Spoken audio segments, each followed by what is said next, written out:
Hegseth, I appreciated your perspective on the. We've got a blockade to stop them. We do, sir. That's General, putting I want you to economic look me in pressure the on eye. Iran. I'm not asking you for, I'm not trying to get you in trouble. I know your advice to the president is private. But this is serious as 4 heart attacks and a stroke. Now, what happens if we come home and end the blockade to the world?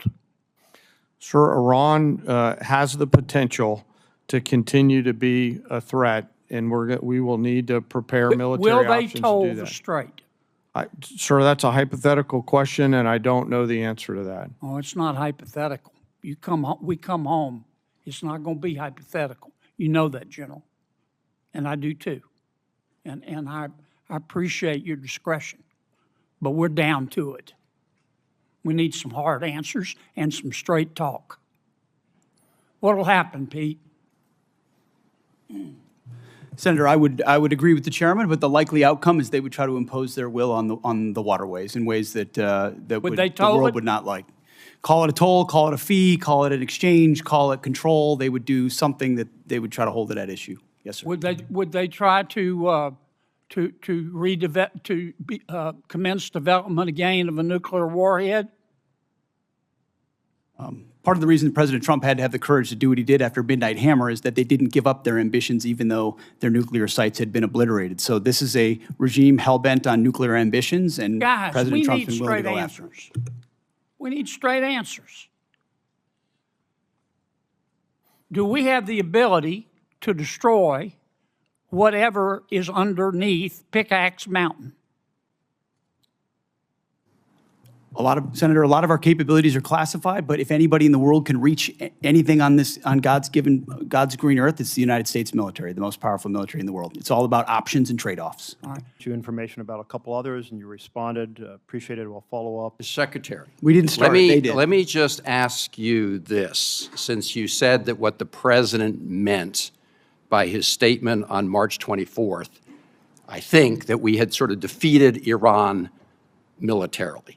But that is not the entire objective of this war. I don't think there was ever a question about whether the United States, with its superior military, could destroy a lot of Iranian assets, military assets or other assets. That was never a question. But when most people think of winning the war, they think that that means the war is going to come to an end because we've won. And the president said back in March that we'd won. So I guess my question to you is, how are we going to define winning? I hear back in March, you said about the Iranians, and I quote, whether they will have a ceremony in Tehran Square and surrender, that's up to them. So my question, Mr. Secretary, reopening the Strait of Hormuz is necessary in order for us to win, right? That's just a simple yes or no question.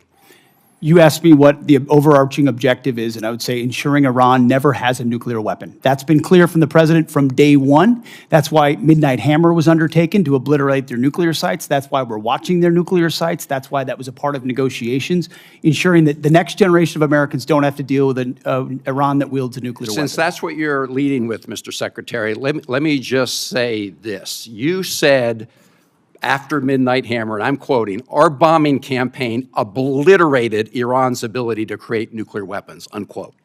Clearly, that is not the case based on your testimony today. It's also a fact that the DNI, Tulsi Gabbard, testified in front of the Intelligence Committee that it was our assessment that Iran did not intend to restart its nuclear program. The President of the United States, just about a week ago, said Iran has committed not to develop a nuclear weapon, which of course is a commitment they've made for many years. We need to enforce that. That's what we are doing under the JCPOA. Thank you, Madam Chairman.